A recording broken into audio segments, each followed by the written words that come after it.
Hey, everybody, and welcome to another episode of the Raad Life.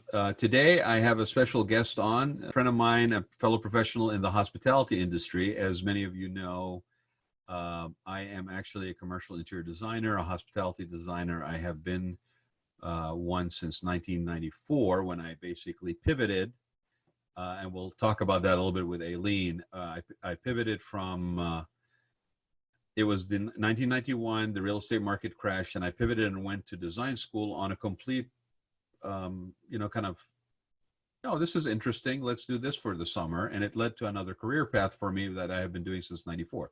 So I've met a lot of interesting people in the industry, and it's my time involved in hospitality, which I'm still working on projects right now, actually. Thankful for those projects that have stuck around and sustained the company through the last few months that have been very challenging for everybody.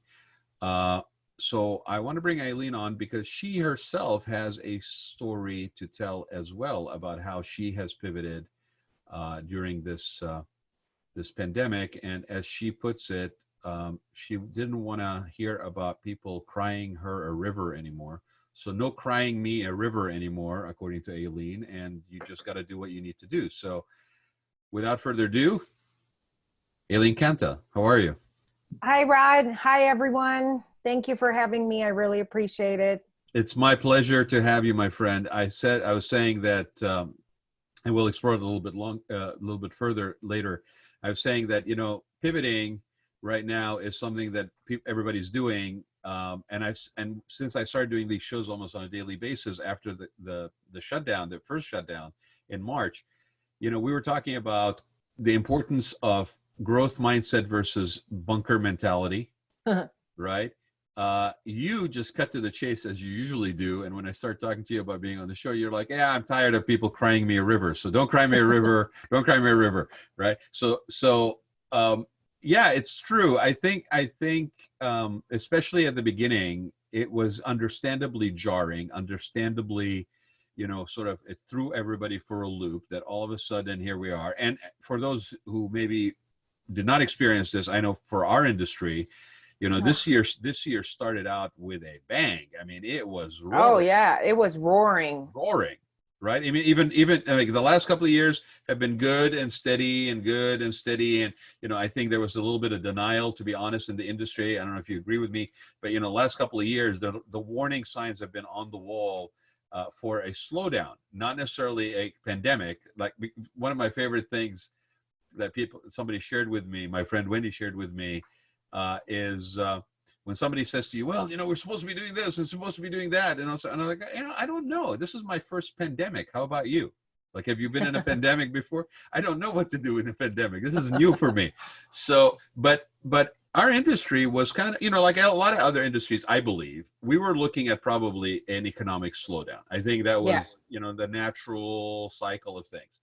Nobody in their wildest imaginations anticipated this, for sure. No, not at all. And so it's understandable that a lot of people basically were thrown for a loop.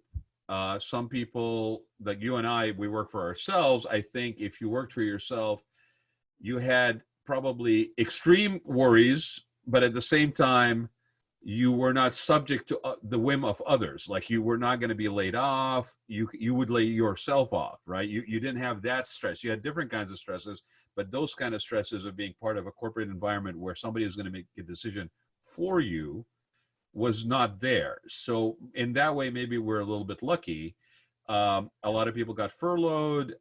It's astounding to me how many people got laid off, how fast when this whole started, right?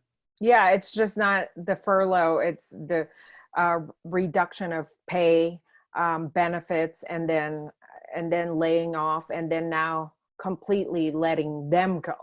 Right.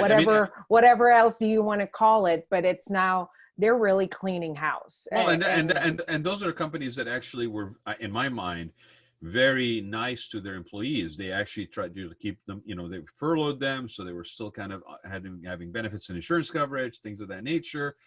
As time progressed, and we're in this yo-yo of up and down, not only driven by irregularity and confusing messaging by those in power, but also that you have this, spike going on. Like we level off and then we spike again and so forth, right? So, companies, I can appreciate that companies have to make hard decisions because of their outlay of costs, but those are the companies that were nice to their employees. There are a lot of companies that just dumped a whole bunch of people from almost day one.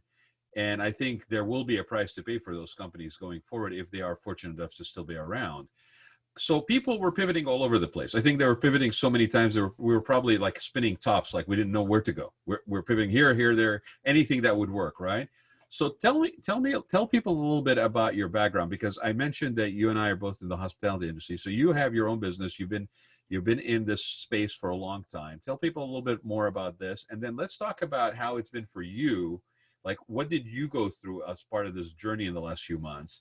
And where do you find yourself today? Because I'm looking at you and you look at peace, you look, happy, you look radiant, actually. It's really funny. And I know I'm why. older.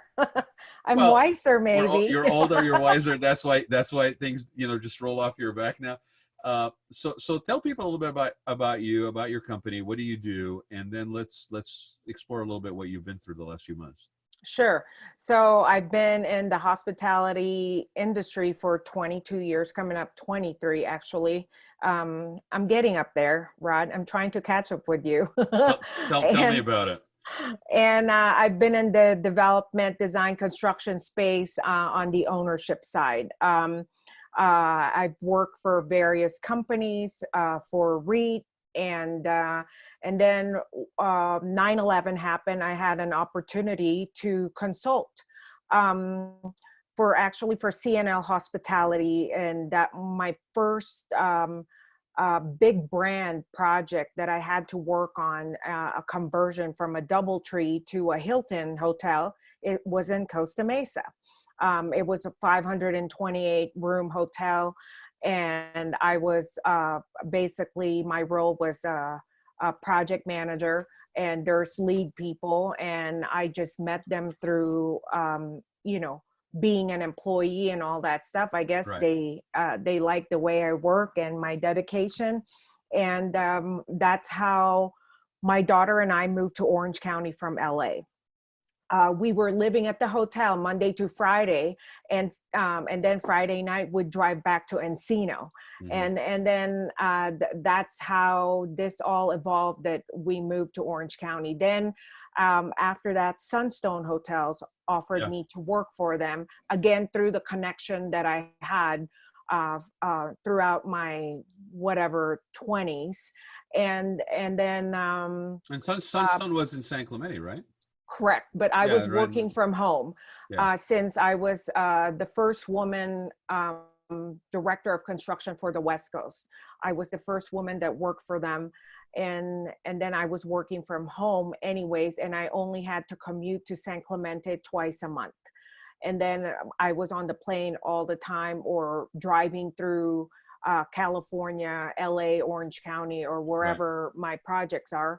Then it went from there. I had an opportunity to work for the Ezralos and Dinovitz, the guys who developed Calabasas, and they were partners with Valley Crest companies. So I had an opportunity to work on redevelopment of home development, condo, office building, or building a new community. And I'm building a school district, being there was nothing, there was really nothing over there.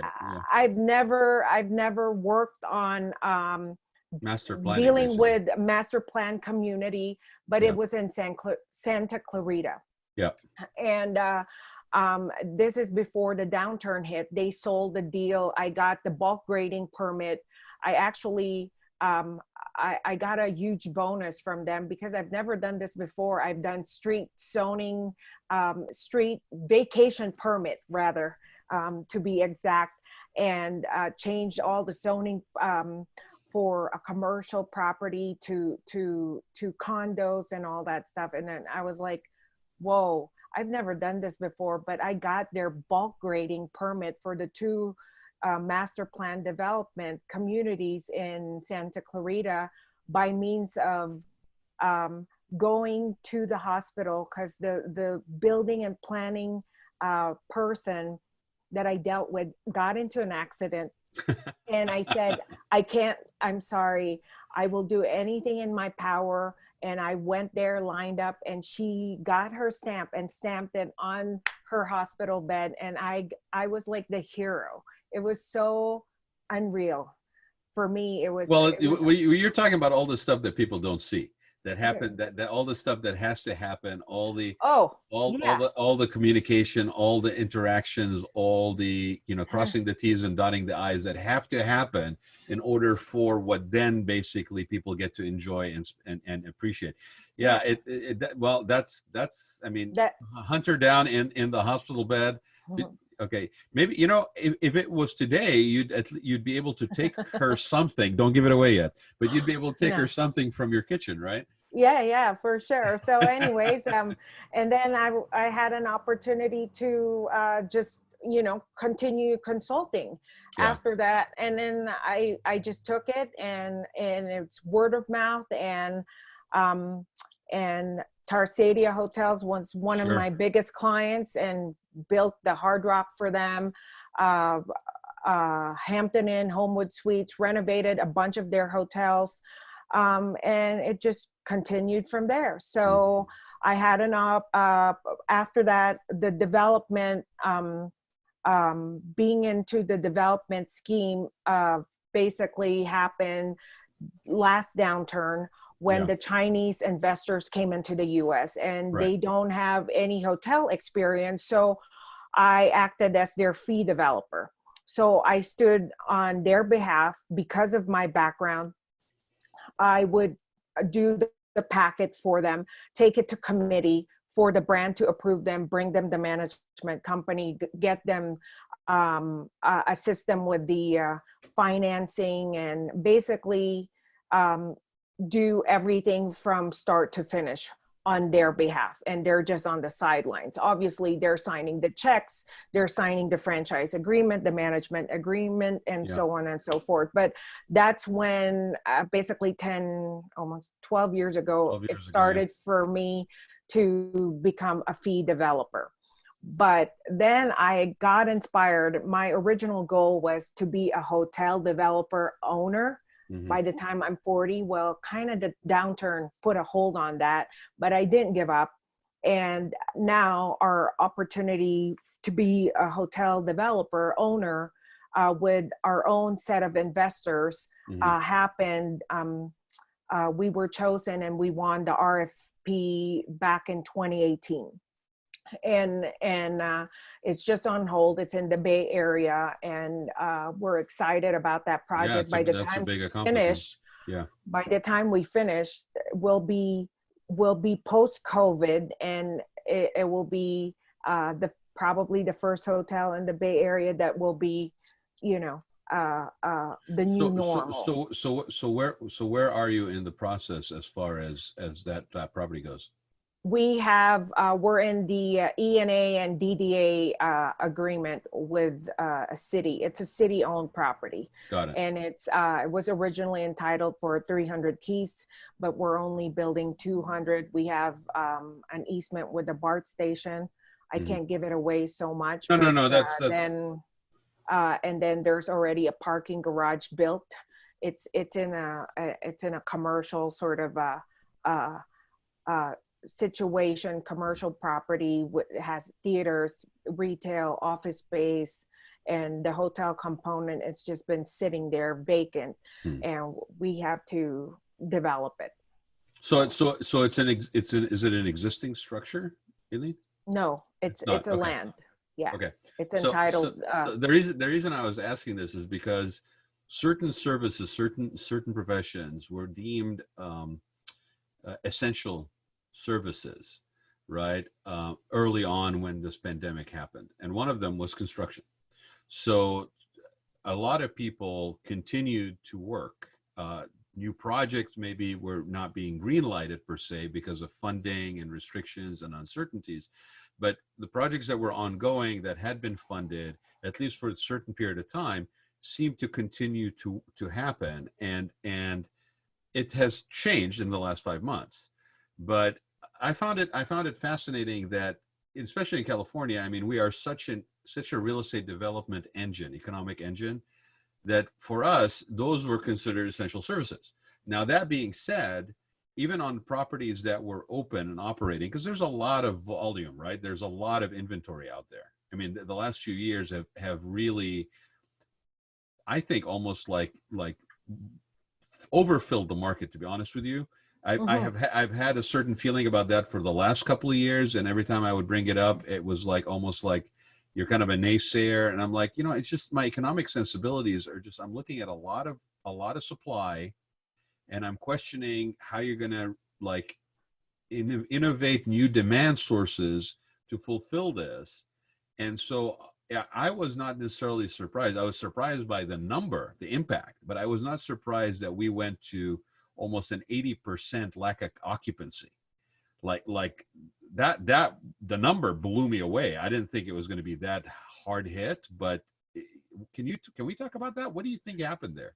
Oh yeah, because the travel stopped, and then everyone was instructed to stay home, and all the major companies for our industry, hotel, especially the development team, or anyone that works for the brands. Let's just use the major brands or Yeah, REITs.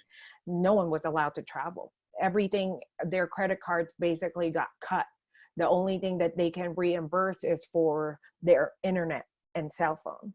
Everything else, no spending, no anything, right? So, and everyone else that was supposed to travel got put on hold. So hence, no one was traveling. And then any construction projects that are in cosmopolitan cities, they're not, they can't go in because of the 6 feet requirement and checking temperature and all that stuff. You have to adhere with OSHA and yeah. all We the had rest of them.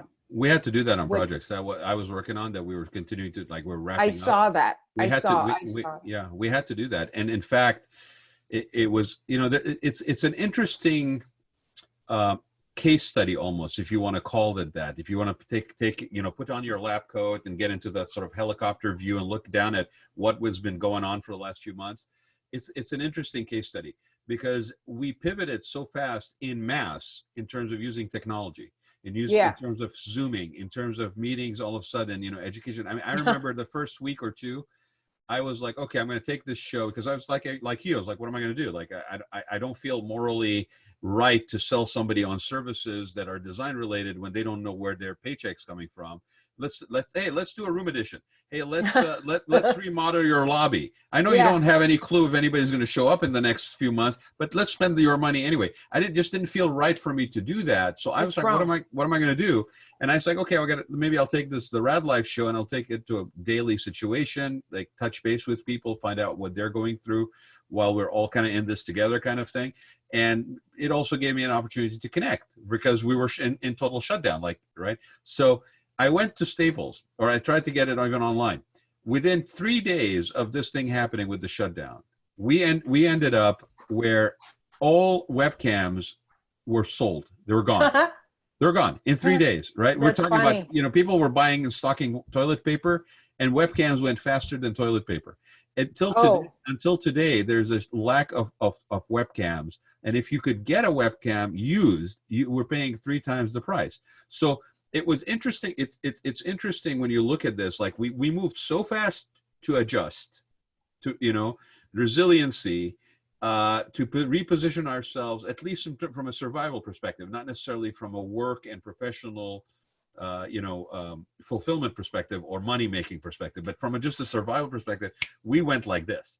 And so it made me wonder, like, it's amazing, because you're talking about travel, and you're talking about, that's part of a big part of why, the hotel industry took a big really hit in the last few months.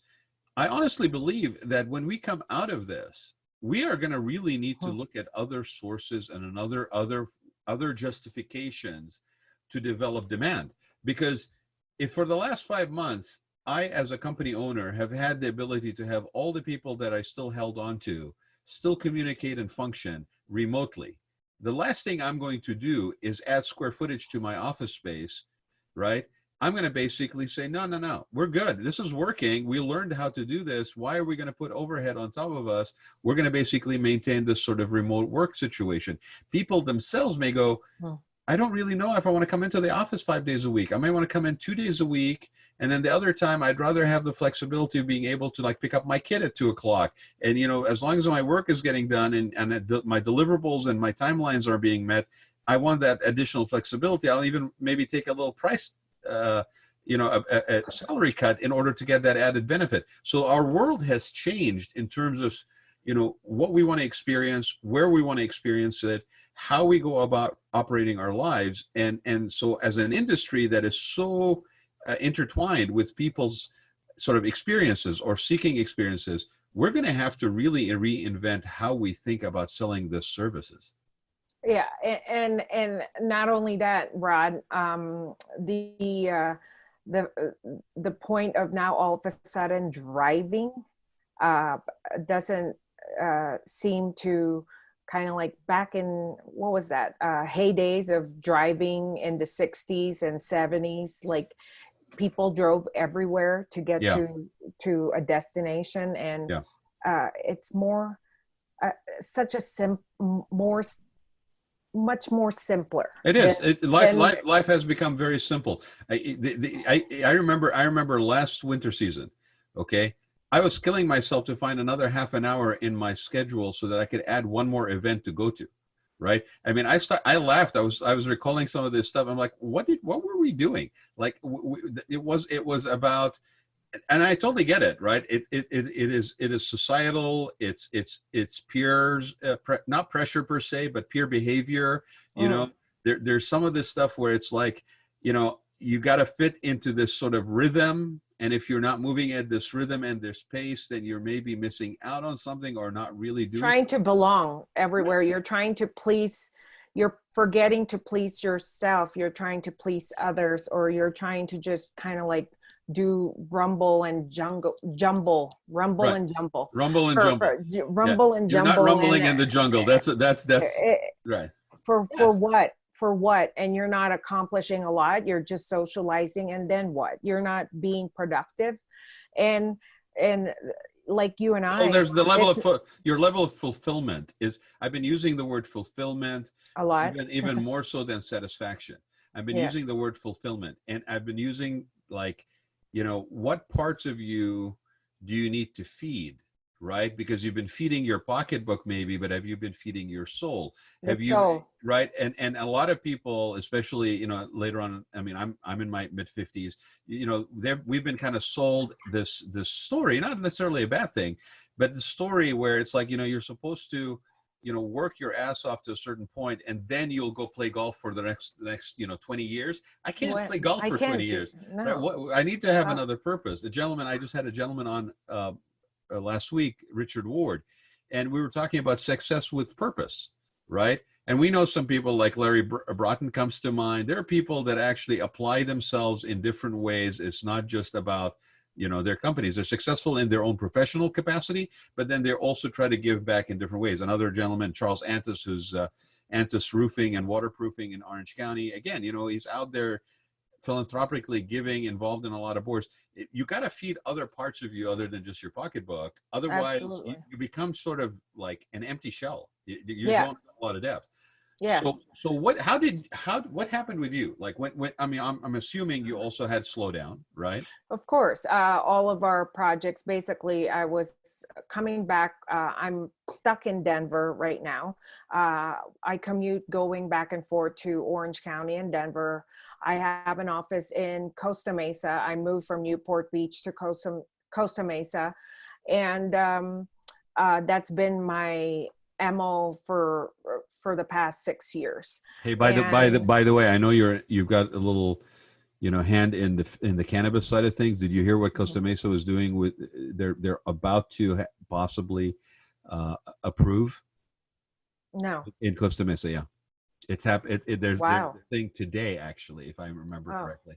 Wow. We're basically discussing it. So it could be, because right now it's only Santa Ana, right? So it could also be Costa Mesa. Wow. That's great. That's big. Yeah, that's big. Yeah. That's a big. Well, so I was supposed to fly to Orange County and start a project in Anaheim, and that got changed right away the following week. So March 6th was the last plane ride I took. And then the pandemic hit, and I thought it was just going to happen for a few weeks, but no. I have resources, childhood friends that are doctors that works in labs and stuff like that. It's not. It's gonna. So what are they telling you, Aileen? How long? They're working on immunization and for COVID, but by the time FDA approves it, it won't be until spring of next year before they can launch it if it works. They have to do testing and everything else. So when I heard that from them, I knew that this is not going to be a short-lived moment. It's going to be more of a couple of years to be real. And I'm not going to sugarcoat it. You're just going to have to deal with the reality. And we're moving forward to the new normal, which is what it was back in the day. It's much more simpler. Life it is. You know, I want to just talk about the car situation for a minute, right? I mean, we both live in Orange County. The funniest thing is when this all happened, the two things that normally people would like at the time of meeting and not superficially but genuinely like maybe talk about is like, well, what do you do, right? And then eventually be like, oh, well, is that what you drive, right? Nobody cares anymore. Like, it's really funny how that is all out. Have you noticed how, like, for example, influencer advertising or people that are influencers on social media, that's gone away? Have you noticed how little selfies there are out there in comparison? The whole world has gone through a paradigm shift that I agree with you is probably for the best. I think we lost our way and we were given a chance, call it karmic, call it Mother Nature, whatever. We've been given a chance to reconnect with what is really meaningful versus superficial and not really of real value. And you and I have been through downturns before. And I think that's also I've been to two. Right. And I think that is a big plus because we really have not had a downturn per se since what, let's say 2008. So that's 12 years ago. So if somebody was 18 in 2008, right? They're now 30. So if they were 18 and let's say they were coming out of whatever, high school, maybe they were about to graduate college, they hadn't really been immersed in realities of what actions and recourse and ramifications are. This may very well be their very first challenge, downturn, right? You and I have been kind of through them before, and not that we take them less seriously, but we also know there's a day after. And the way to get through it is to do what you need to do versus what you want to do, right? And find some joy in the process. And kind of like to your point, you could hang on because it's going to be a ride and you will come out of the other end of it. And what you do in that ride may actually give you added value, added awareness, added personal growth, whatever it is. And so I think I just want to acknowledge that not everybody is armed by that same seasoning because they may have not gone through it before. So you have gone through it before. And I actually was grinning when you said I didn't want to sugarcoat it. Because in fact, what you did is you sugarcoated it. Right? Right. So let's talk about let's talk about your sugarcoating it. Like you actually did. You found a way to sugarcoat the moment. So let's talk about that. So during the pandemic, obviously, besides working out every day, thanks for the Peloton bike. By the way, you're making me feel. By the way, you're making me feel like a complete lazy ass, right? Because every time I turn on, you're doing this, and then you start doing this, and I'm going, okay, this is like, okay, fine. I'm going to follow her because I need an accountability partner. I need to start working at. You were like hardcore. You got on that bike, and and I'm sure it was beneficial, right? Not just from a physical aspect. Yeah, it has an app, so it's not just the bike. It has yoga, cardio, boot camp, meditation, and all the other strength training and dance classes and whatnot. So I've been one of their original customers when they started. They started almost 7 years ago, coming up, I think in November or whatever. I've been a customer for 6 years now. And I love it. It keeps me sane. It works for me because I travel a lot before, not anymore, but I use my time to enhance my yoga again. I got back to yoga 5 days a week versus just sitting around, and I ride the bike, and I can eat, I can drink, I can do whatever I want, as long as everything in life is balanced. Right. Everything is in moderation. So, and I continue to do my intermittent fasting when I reboosted my immune system when I got sick 4.5 years ago. Right, because So, you had some immunity issues, and so this is very real for you. Like for those who basically, oh, this is just a hoax, or this is just like a flu. Like I have an elderly parent, elderly father. My mother passed away in May. It wasn't COVID related, but the stress of COVID and isolation, I believe, played a little part in her getting many strokes that didn't really help her already chronic cancer situation. But my father, me going out and doing things, like you have to be aware that your actions actually have ramifications. They ripple effect. So you have your own personal, experience with having had an illness. And so I can imagine this is very serious. oh yeah, for me, I take my health very seriously. This is my second round of, this is my third chance of living, actually, because the first one was, I was 37 years old. I had my blood pressure went up from 195 over 165 one day because it's over functioning. I got so stressed out, and then I relapsed. I fell on the ground, and I had to readjust my life then. This time around 4.5 years ago, I got really, really sick, and I had to revisit my what am I doing? What am I killing myself for? Am I satisfying the world, or am I, my daughter needs me, you know what I'm saying? Like for me, I could care, pardon my French, shitless about what's going on. It's what's going on inside of me. And as long as I have peace in my heart and in my mind and in my soul, then I can share that with others. But I am not here to please the world. I'm here to please me and take care of me in order for me to take care of others. Because if I don't take care of myself, then what's the point? Yeah, I read something the other day where it basically said, if you don't take care of yourself. So I've been, and I don't want to take away from my sister, who has actually done a lot, of the heavy lifting in some cases, and some part we've kind of split the role. But the last 5 weeks since my mother passed away, it has been really an overwhelming list of things that need to be taken care of, and things that you cannot not take care of them. You got to take care of them, like of arranging almost full-time care for my father. I pretty much, my life has now basically been where I basically spend most of the nights over at my parents' house. Try to kind of weave in all the other stuff that you're doing. So I'm grateful that coronavirus came when it did, because can't imagine doing this if I had to also maintain the pace that I was at. And I don't know that I ever want to go back to that pace ever again, because there was a cost I was paying that may have not been apparent to me at the time, because I was just going along and doing, and kind of keeping up with the Joneses, if you will, both professionally and otherwise. And that's like this.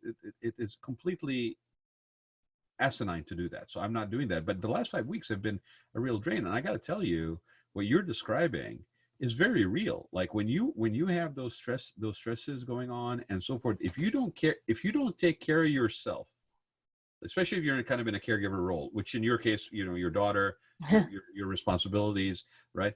If you don't take care of yourself, which in some cases may seem selfish, but it is absolutely the opposite of that. If you don't take care of yourself, then what people around you get is not the best of you, but what is left of you. And Not a that good thing. that's not a good thing. I mean, that almost defeats the whole purpose of being there for people, right? If that all they can get is not the best of you, but the rest of you, what's left of you, that's not good. So tell me about Mhm. how Sasha and Oliver's Kitchen came about. So Was it that you were on the bike a lot and you just needed to feed yourself more stuff, or how did it come along? I'm such a hyper person. I'm so like a go-getter. So there's no way I've never stayed home ever, mm, every day Yeah. this is the first for me. Even as a child, we traveled a lot. So it's like, uh, what am I going to do? So And I over, not I over function, but I needed to feed the time and yeah, you needed to have a my purpose. soul. And I needed to, besides being on in front of the computer trying to do this and that, I repurposed myself into the kitchen. All right. And since I did go to Le Cordon Bleu when I was younger for baking and cooking, um, thank thank you to my father who pushed me. I never had a normal childhood because I always have like classes here and there, flour making here and there. I'm like, oh my God. And now, it pays off just Why like the why last, why why did he push you into that particular direction? Was I there I think my father was such a businessman when he was alive. I think he pushed me because he had a premonition. I don't know if you believe in that he was going to pass. He passed away 27 and a half years ago, and I became an orphan, should I say, at age, I was turning 20 when, wow. a week from turning 20 when he passed away. I was still in college, and it was just, I an eye-opening experience for Of me course, because at I 20. had to survive on my own and deal with the reality of my life. My life basically changed overnight. Thankfully, that was in the 90s, and 93 is when he passed away. Thankfully, you know, when people say money buys happiness, no, money makes it comfortable for everyone. It, Yeah. it make you can make choices versus not having it. Yeah. So that's the difference. You still can't buy happiness. No. Definitely No. not. But and then thankfully, so I can bake and I can cook, and I just started posting them on Instagram. It's like, here you go, beef bourguignon, and or whatever. It really Italian classic carbonara or whatever, and then baking and baking away. And I was craving for arugula, Hmm. and I was like, I cannot buy it. I'm stuck in Denver. I'm like, where am I going to go? The Jewish deli is close, and there's only one. I can order it from New York, but it's always been challenging. It's always just one flavor. I go, Hmm. why don't I make my own? And I started doing my experiment, and I didn't put eggs in my dough, and I mixed all flavors in one. And people uh, asked me if I can ship it to them. And that's where it all started. And then I was like, okay, I was asked by a couple of hotel industry folks. They said, Aileen, we're going to go back to old school and schedule a Zoom with our clients and our vendors or whatnot. And, but you have to set up a company. I go, whoa, I wasn't, I was just baking I and was doing cooking this for myself, and all of a for sudden, it's for fun. And then they're like, Aileen, this is really one of a kind. It's really good. You mixed all the flavors. I know rugula, and most of these people I yeah, sent to were Jewish people. So rugula started in Poland yeah. back in the day, to give you a little bit of history. Please, yes. And obviously there's a lot of Jewish influence in Poland back in the day, and then it spread throughout Europe, and then obviously the migrants brought it to the U.S. First in New York, Chicago, Beverly Hills, any Yeah. Jewish community. But I loved it as a kid because my father traveled for Tupperware. He worked for Tupperware, and he was in charge of Asia Pacific, for in in the promotions world, and he was an architect and fine arts major.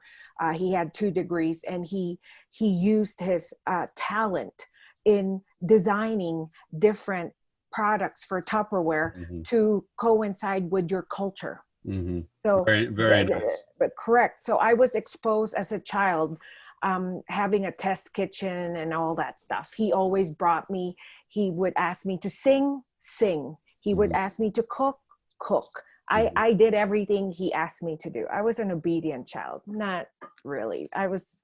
So the disobedience happened later in life. Is that what you're saying? So, anyways, so I love rugula. As a child, I ate it. And so I'm like, okay, now I have to invent a company name. And I go, okay, well, for our hotel development, I had an LLC that I started for the partnership, not the actual property. Right. I started using my dog and my cat's name, right? Well, unfortunately, I lost Sasha almost 9 months ago, and she was 14. And I said, maybe to kind of like, relive and commemorate her, and the cat is still here. The cat, I'm not a cat person ever. The cat acts like a dog. You call him, he comes to you. And I'm OCD, as you know. Yeah.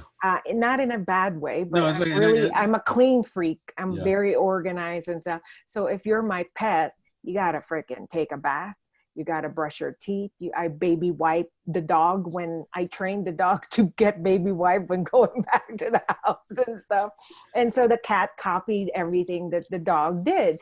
So I said, okay, I'm going to do Sasha and Oliver's Kitchen. So I applied for LLC. I got it. And then the challenge of applying for a tax ID number was through mail. And then they shut down IRS, and everyone was working from home. So they shut down the IRS.gov. I couldn't get the tax ID number in place until last week, actually. I just got it because they reopened the website. They were so behind.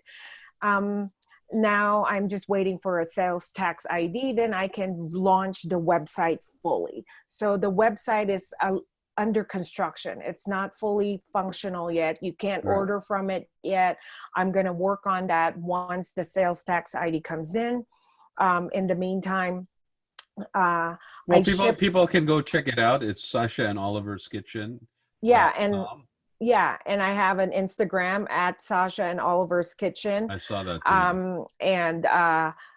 You can order, you can send me an email, Aileen at afcantainc.com or afcanta73@gmail.com, or, you can send me a message, 949-241-6086, whichever way, or I do take PayPal, Apple Pay, or Venmo in the meantime until all this works out that you can order online. But it was originally just to keep me sane, okay, not to be able to go outside of the house. I couldn't even run outside because we live around a lake here in Denver, and it was overwhelming for me that people were hovering towards me and I couldn't do it. Too close, yeah. Too close No for comfort. Yeah. And I consider myself not high risk, but somewhat there. I don't want to have to risk myself again into getting exposed to stupidity, should I say. Right. Sorry. Selfishness. Don't be sorry. Else. I think it's very true. I think regardless which way you may lean politically, whatever, it doesn't really matter.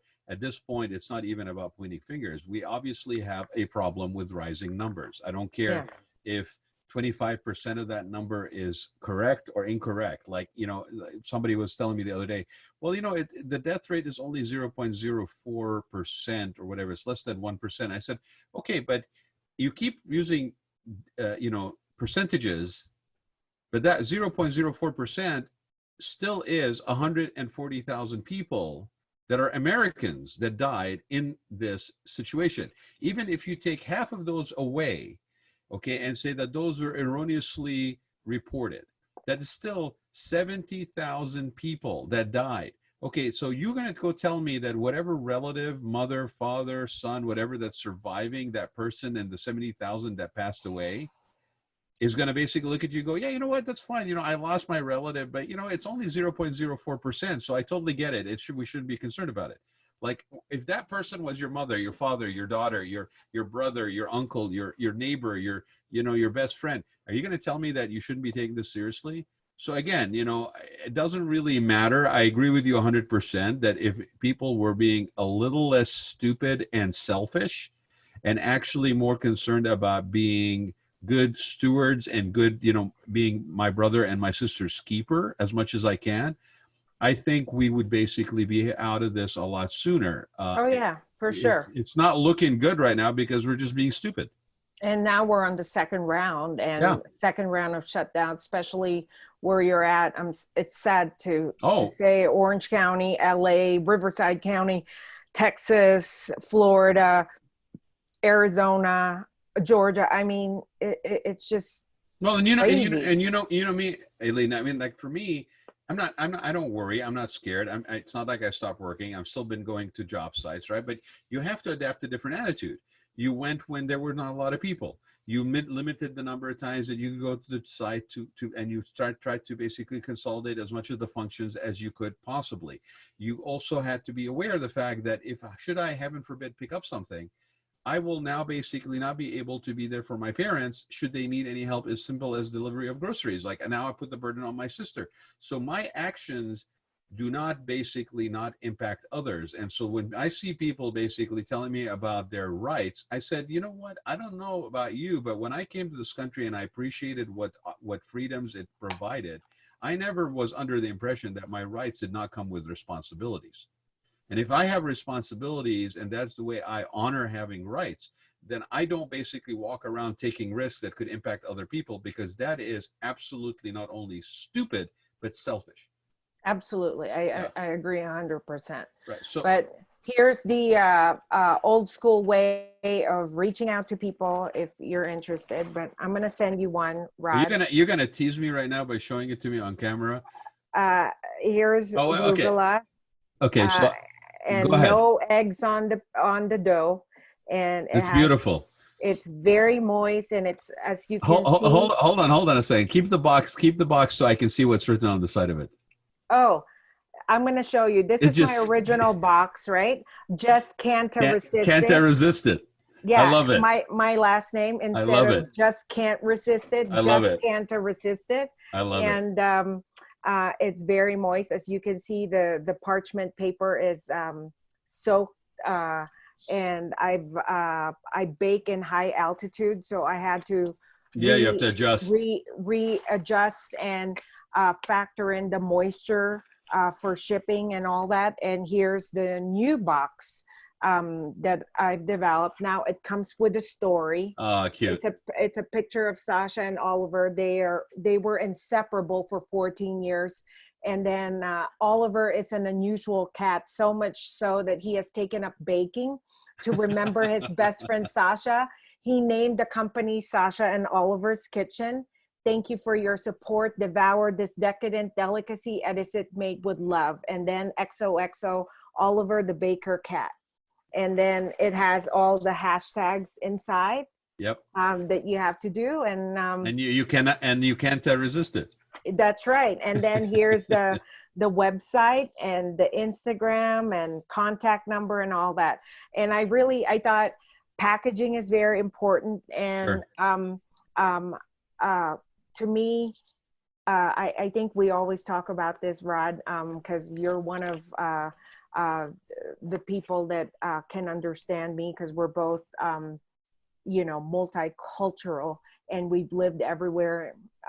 You've lived everywhere in the world. I've only lived in Asia and here in the US. I've worked in London and Turks and Caicos, but you can't buy class no matter what you do. You can't buy class. It comes from your upbringing. It also it comes from your heart and from within. From within, really. Yeah. I mean, when I look at that, and keep in mind that this is happening in your own kitchen. Yeah. It's happening over the last couple of months, maybe, really, like 2-3 months max. Yeah. That you've kind of pivoted to this. The care and love that you're putting into this, and the care for everything, to the packaging, to the story, you know, the part where you're commemorating also, you know, a soul, and four-legged as it may be, that was with you Yeah. for 14 years. I totally get it. And I think it's the kind of stories, the kind of feelings, the kind of sharing that we really are very hungry for, if you don't mind me saying hungry, that we're very hungry for, and have been for a long time. And I think this is wonderful. I think, you know, the only question I asked you, I think if I ask you in a couple more months, your answer is going to probably be a little bit more sophisticated, because you're going to say, well, I have now this commercial kitchen, and I got 3 people on an assembly line or whatever. But I mean, right now, you're probably getting a lot of orders, and to where it's almost like a full-time job for you. I mean, it takes a long time to make that. It's I not still, it's I still manage. I started a hotel project. It's in its redevelopment stages. I still manage. I think I'm so used to being out there that involved in doing. You're busy, yeah. this keeps me on my toes. And then I actually, here's the thank you cards. It came in yesterday, because people are having to send notes. They're saying, stay safe, stay home, and let's schedule a Zoom call or whatever. We have a little cat paw like signature on the thank you card. No, they couldn't do it. This is I'm having a hard time because they have minimal staff on the Yeah, printing part. yeah. Trust me, I wanted it that way, but I know you to the well next. enough. I know you well enough. That's why I was saying that. You know, Yeah. I'm really happy for you. This is really wonderful, a wonderful story. Not only as an example of finding, you know, kind of order in the middle of the chaos, finding new purpose, reinvigorating yourself in the middle of a pretty gloomy, you know, dark Times. time, Yeah. and trying to also do that. You know, the other thing that I don't think gets discussed enough about situations like this, is that it's actually inspirational. Like, I think when we are going through this, and we are collectively going through this, globally going through this, right, to one degree or the other, that when you are able to share this, and why I wanted to have you on as a guest, I mean, other than the fact that it's been way too long coming that you should have been on, but Mhm. this particular thing I find very inspirational. It really feeds other people when they need it the most, honestly. Like, you know, you need food in your system, in your stomach, but you also need things that give you hope, give you inspiration. And this kind of story, which is as simple as making one particular treat, and basically then, if you know, in the course of doing that, and in the course of sort of solving what you were never satisfied with, like, it's one flavor, I don't really want it to be one flavor, I wanted all flavors. That makes perfect sense, knowing you, by the way. It's like, what other flavors can I put in here? So we've got all these flavors in, to tie it into something that's meaningful, to share something as personal as your pet, your story with your pet, in this way, and then making it something that is shareable with others. I think it's very inspirational. And I think it's, again, very needed at the time like this. I think, and it also, I'm trying to inspire people that have sadly, uh, you know, getting depressed, committing suicide, or Yeah, getting very abuse and real. whatnot. And in the hospitality sector alone, there's 38 million that got let go or furloughed, and combination Yep, of yep. all the above. I'm just trying to inspire people that, you know, there's ways and means to keep yourself on your toes, and don't give up on yourself. And it's it boils down to my childhood, that I'm very thankful that I was exposed the way I did, and by being brought up by my father, and got exposed to multicultural situation. I'm very blessed that I had that opportunity, because not a lot of people will have that opportunity. And thank God I came out the way I did at the end of the day. And it's so funny, I wanted to share something. My daughter, So she's quarantined, and she got accepted to Cal Poly Pomona hospitality program, by the way. And Congratulations. That's awesome. that was one of the good news that I got in April. And she was working as a server and then going to school full time. But obviously she's not working at True Right. Foods and Guacamigos. She was working there. So she kept herself busy, and she started doing high tea. So she asked me to help her buy tea set and all that stuff. And I said, okay. She goes, Mom, none of my friends literally know what high tea is about. Like maybe one or two, and they've experienced it once in their life. You race me doing high tea. They don't even know what tea sandwiches are and stuff like that. So what she did is that she was hosting a Scrabble game, and then they're doing high tea with her. She has a roommate. So she was doing this in real or in virtual? No, in reality, In real. Reality. with Okay. her roommate. roommate and the sister and all that stuff, and they did social distancing. She grew up in Newport Beach, so she went.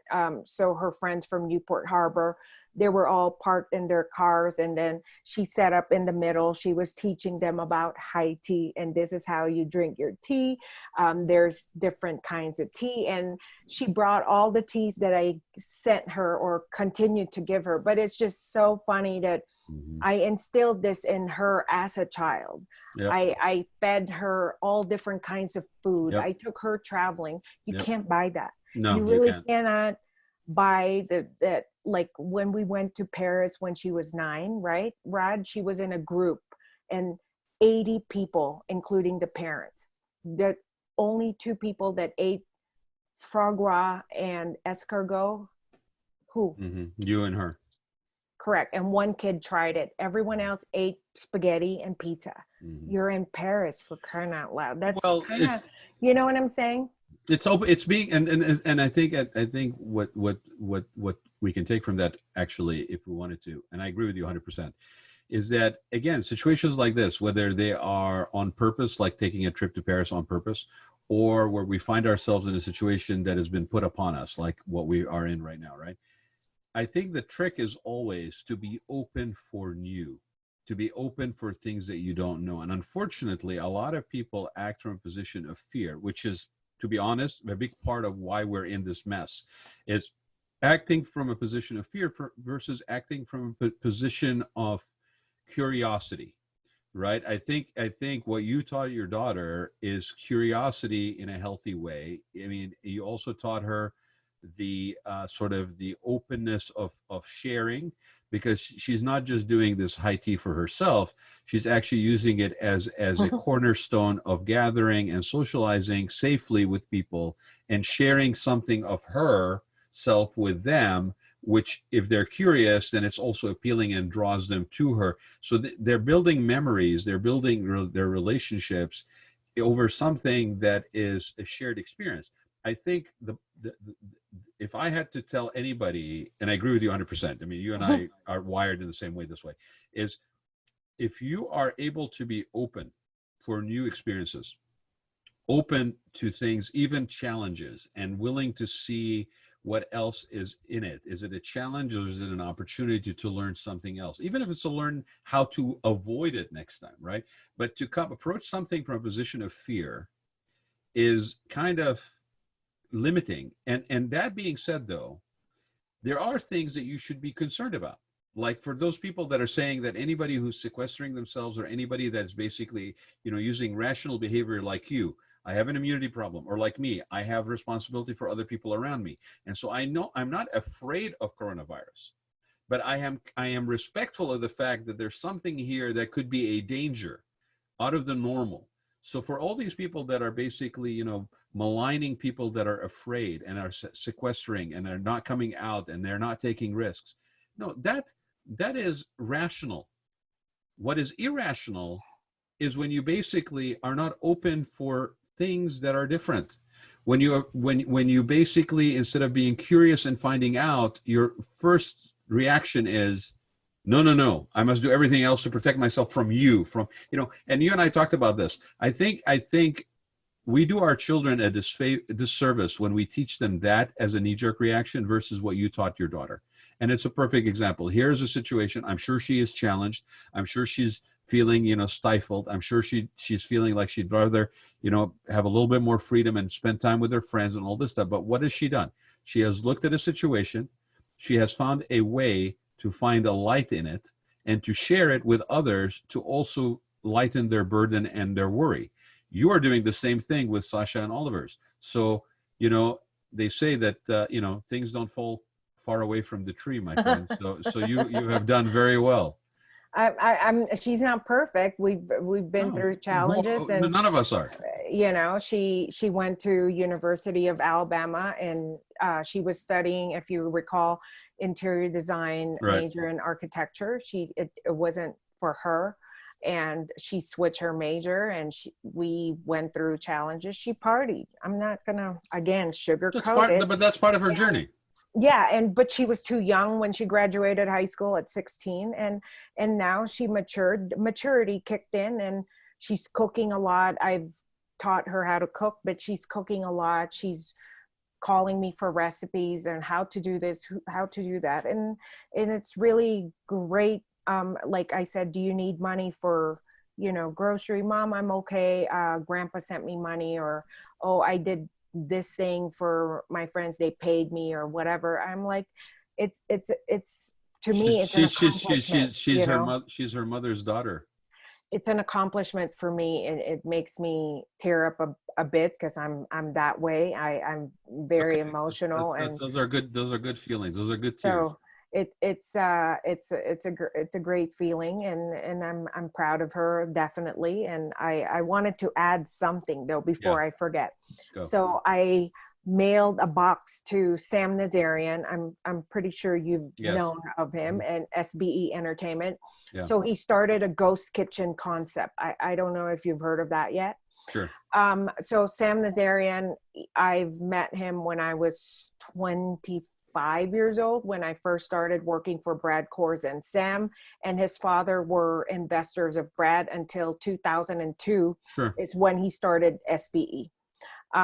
So anyways, he's Jewish, obviously. I sent him arugula because I wanted to remember the times when we would eat this at Cantor's Deli in Beverly Hills.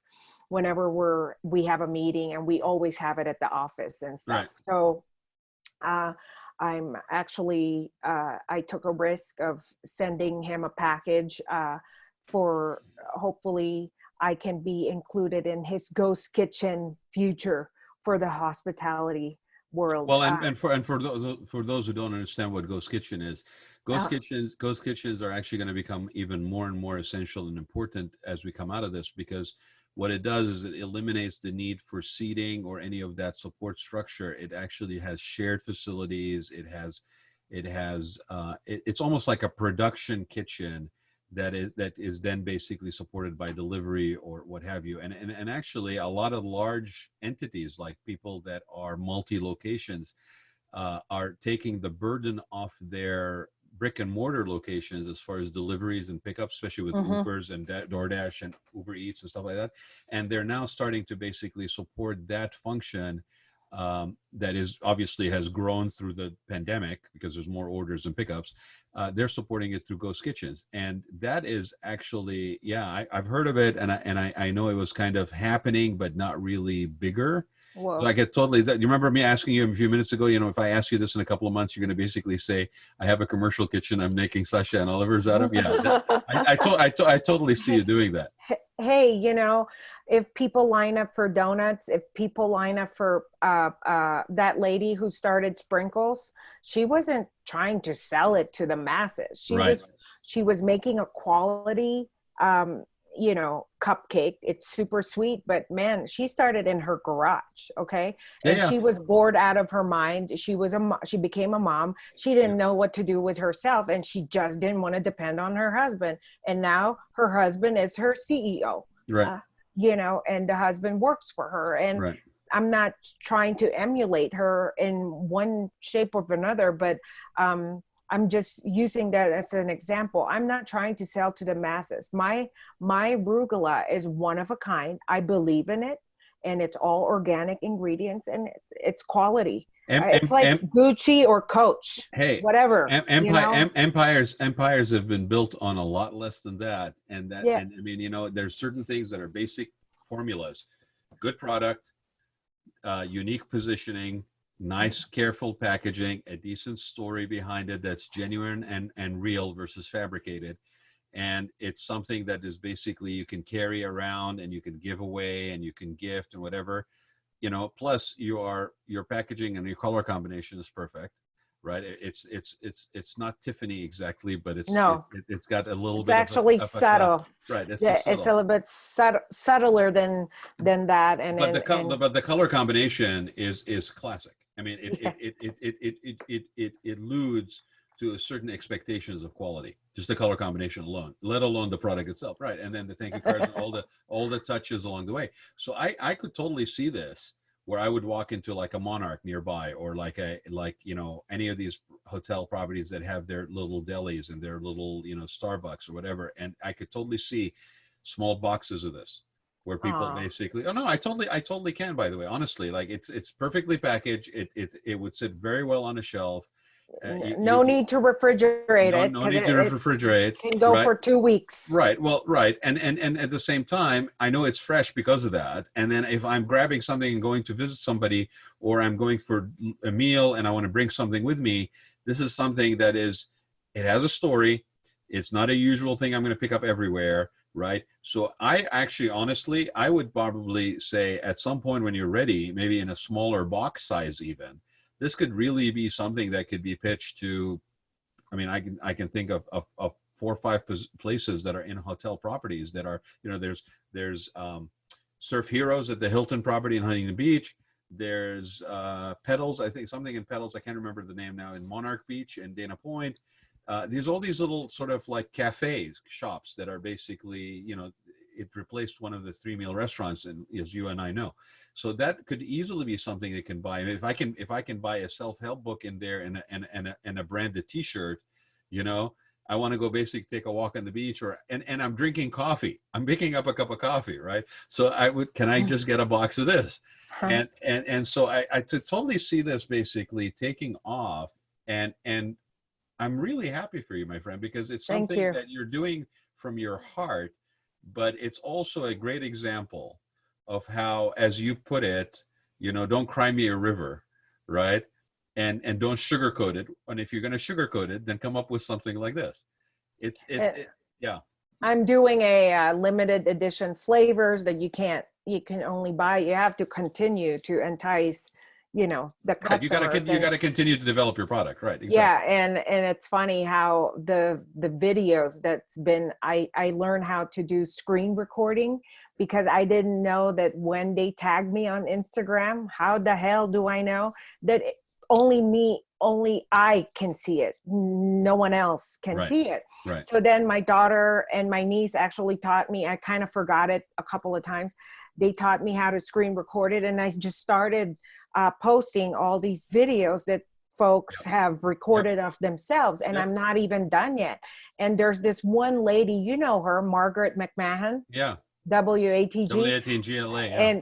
And and she's in New York, and she's a New Yorker from, and traveled the world, right? Yeah, it's a great lady, Margaret. Yeah, I love her. And her husband is a French connoisseur chef, and she ordered 2 boxes. And let me tell you, her video is, to me, tops everyone else's for now.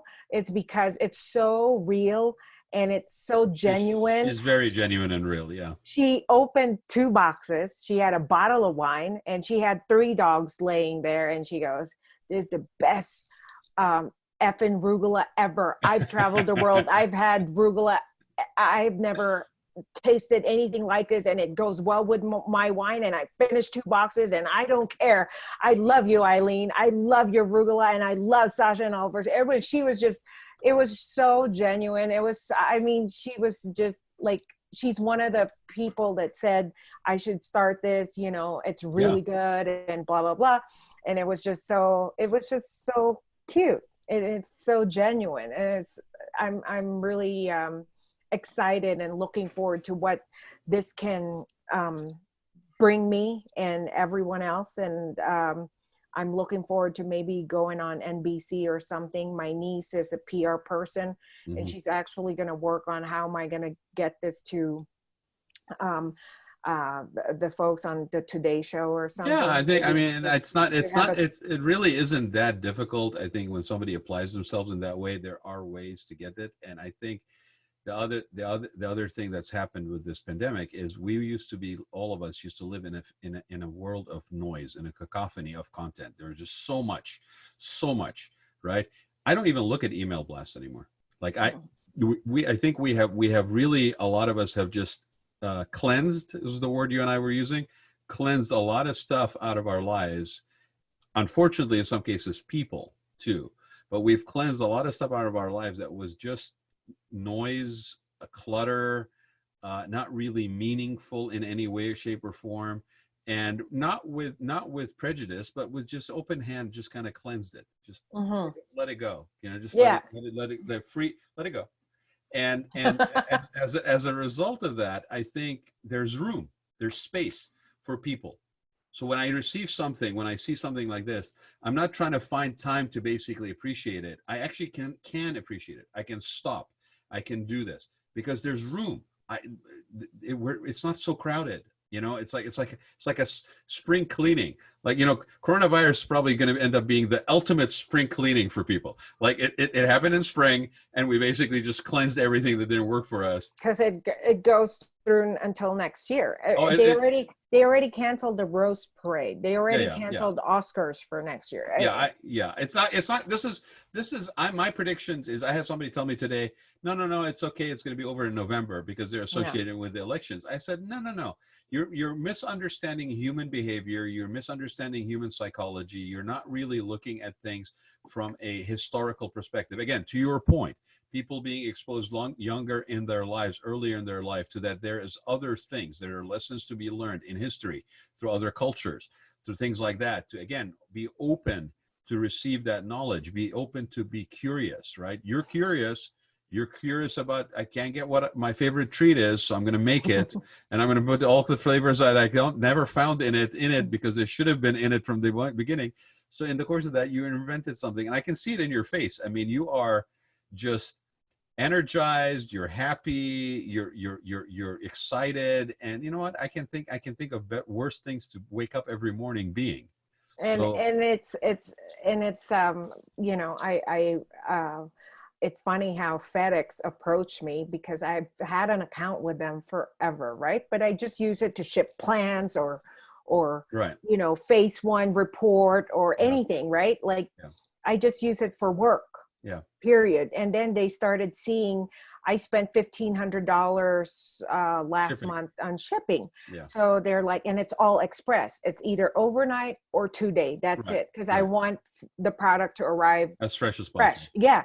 And you can keep it for 2 weeks, whatever, but it never lasts that way. Everyone eats it the same day. So they go, Aileen, we can work out a plan for you and all that. And I'm like, okay, yeah. It's just you know, I've never had to deal with FedEx in that manner. You know, there's an old saying that says, you know, when you decide to pursue something, especially from like a passionate pursuit, the universe conspires to help you. Yep.